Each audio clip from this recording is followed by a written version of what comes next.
G'day guys, welcome back. My name is Wildkard. Thank you for watching the Wildkard Rugby Show. This is Super Rugby Review. This is the Queensland Reds versus the Highlanders. Yes, easy win for the Queenslanders, but this was a pretty piss poor game from both teams. Lots of mistakes, lots of drop ball. The Highlanders really didn't show up. I mean, without Reece Patchell, the Highlanders just looked flat, out of ideas. Fakatava really hasn't shown that flair that we used to see from him in previous seasons. And the set piece dominance for both teams just really wasn't there to impose any sort of clear advantage. And the Reds just took their time, made their tackles. And Highlanders could not crack the scoreboard at all. 31 points to 0, 4 tries to the Queensland Reds. And I thought one player actually played really well for the Queenslanders is Suliasi Vunivalu, believe it or not. He was out there looking to kind of ignite the team a little bit. There was a lull periods for the Reds, and it seemed like people are kind of out of ideas as well for the Reds side. Without Tate McDermott, maybe the Reds is lacking that little bit of a spiciness, that little bit of decision making in the team. And Vunivalu was there, really making an effort all around the park, making some good line breaks, touching the ball multiple times, leading into some of the Reds' tries, and eventually getting a try for himself right at the dying minutes. Crossfield kick, easy as he gets, and he almost looked like he was trying to toy with the guy in front of him. Bit of a step, really close to try line, and then put the ball down for the fourth try for the Reds. Yeah, really not much else to say. There was one really interesting, I guess, moment out of this game is the double advantage call from the referee. This happened 66 minutes into the game. The Highlanders was on a bit of a roll at this time, really close to the Reds' try line. And basically, the referee said penalty advantage for a infringement. I think it was offside or breakdown.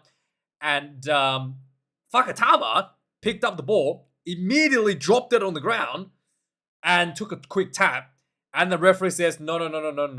Let me explain it to you. You can't take that because that would be double advantage. And the commentary could not explain what that means. So let me explain to you what that means. Basically, the referee was playing a penalty advantage to the Highlanders, which means the Reds had to be up against the rocks to defend this advantage. Fakatava dropping the ball on the ground immediately ends the advantage, which means all the Reds players were offside with, like, it's impossible for the Reds player to be onside at that point. And then he took a quick tap, which means he would have got another penalty advantage immediately. And that is not a fair play in rugby, because there's no way for the Reds to deal with that. The referee, because the penalty advantage ended by deliberately putting the ball down from Fakatava, and not because the referee had called a penalty advantage or put down a mark on the ground. The referee didn't actually put a mark on the ground, and there wasn't actually a stop in play to give time, there wasn't actually actual stoppage in play, so that it was impossible for the Reds to get back on side in that situation. And that is just not, and like Fakatava really smart there, because if he just played on with a penalty advantage, passing the ball away, by the time the ball is knocked on or whatever, then they have to come back to the mark, and that gives time for Reds to get back on side, right? That's how normally penalty works.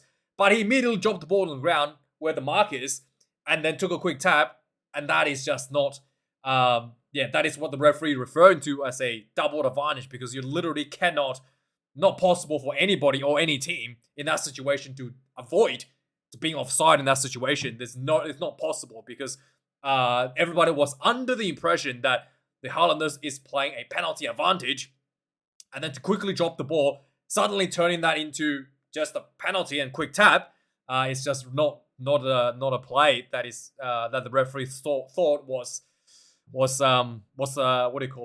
fair play. So yeah, that was an interesting part, but it made sense because then it's like abusable. Otherwise, you can just do that against your opposition to get infinite penalty advantages until you score a try, and that just should not be the case. So I think the referees made the right decision there to stop that. So yeah, let's have a look at the match stats of the game. It's actually 4 tries to 0. The stats just keep resetting. 4 tries to 0. Highlanders had plenty of run meters, 413 to the Reds, 331. So the Reds was not that good. Very, I don't know, greasy conditions. It seems to be the case all the time in whenever it's played in Brisbane these days. Lots of drop balls for both teams. 13 turnovers conceded for the Reds, 9 against the Highlanders. 177 tackles made for the Reds, 30 missed tackles. Yeah, on the high end there for missed tackle count on the Reds, but Highlanders still couldn't crack the scoreline. There were a number of times where Highlanders kind of like made line breaks and they tried to do an offload and just people weren't following up. 150 tackles made for the Highlanders, 17 missed tackles, much better in that completion rate. There wasn't much of a kicking game going on. 19 for the Reds, 15 for the Highlanders. A team that Highlanders normally used to be known have like one of the higher kicking games in Super Rugby. Really weird to see that they actually didn't do much kicking this game at all. Lineouts, 13 lineouts for the Reds, 13 lineouts for the Highlanders, 3 losses for the Reds, 2 losses for Highlanders. And the scrum, I thought was quite, like, not too much of an advantage for both teams, despite having Ethan de Groot for the Highlanders. They, it wasn't that great of an advantage for them. 8 scrums for the Reds, 5 for the Highlanders. Was 1 loss against the Highlanders in that scrum. Penalty count, 9 against the Reds, 15 against the Highlanders. Really crept out for the Highlanders. Especially in the second half, there was just a few silly ones where they were like on the row, have a bit of momentum behind them, and then they just kind of like threw it all away with silly penalties and the breakdown sort of stuff, and really stifled their momentum quite a bit. Yeah, so let's go through the key moments of the game. Oops, that's not what I want to go. So 3 minutes into the game, the Reds were on the board. Typical Reds play. Penalty, went for the line out, they went for the maul. 10-meter line out. They got pretty close. They rumble, and then they kind of like got into the middle of the field, and then they quickly switched back to the blind side. And Hunter Paisami got a ball and a flat ball from who was it from? From one of his teammates. Yeah, basically got a flat ball. Crashed through for the first try for the Reds. 7 points to 0, 3 minutes into the game. 18 minutes into the game, there was a penalty against the Highlanders. And interestingly, normally the Reds don't take penalties. We just don't see it at all. And maybe because of the loss last week against the Moana Pacifica, they decided to take 3 points here. I'm okay with this one because it's not the first penalty. They took the 3. They had, the first penalty, yielded them a try. They just wanted to extend it a little bit here, which I thought was okay, I guess, but I still would prefer them to just keep going for those tries. 10 points to 0 for the Reds, 18 minutes into the game. After this one was scored, 27 minutes in, the Reds was just building faces. There was some really good carries from Vunivalu. He touched the ball multiple times, multiple line breaks, and I think there was 18 faces into this game. Finally, the Reds just too much pressure, too close to the try line, very tight, crashed over. Smith crashed over for the try. Ryan Smith crashed over for the try for the Reds. 17 points to 0. Jordi Patai dislocated his shoulder after this, which was really disappointing. And the Reds, just before halftime as well, did that, classic style, try to go for the try before the halftime.